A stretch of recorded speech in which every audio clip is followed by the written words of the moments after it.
A two-person crew prepares to respond to a 911 emergency call for service in Denver.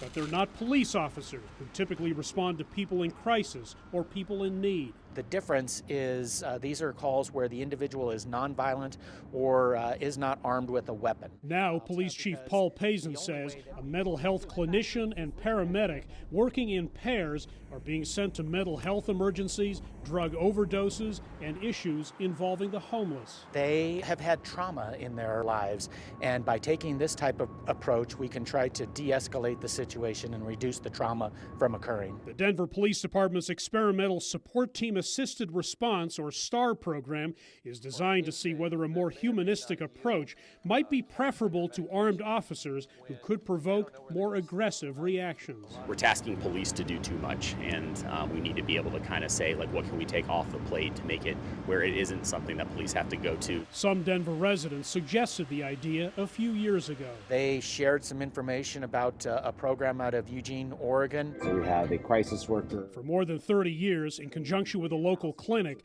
Cahoots, as it's called, has sent medics and crisis workers to calls that don't have a criminal component.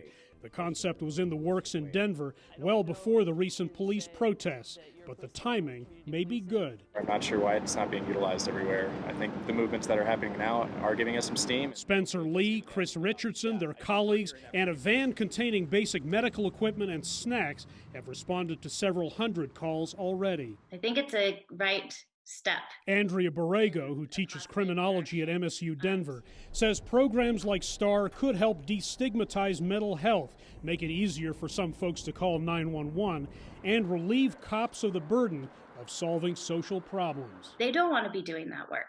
However, again, we as society have decided who should be the responders for public safety.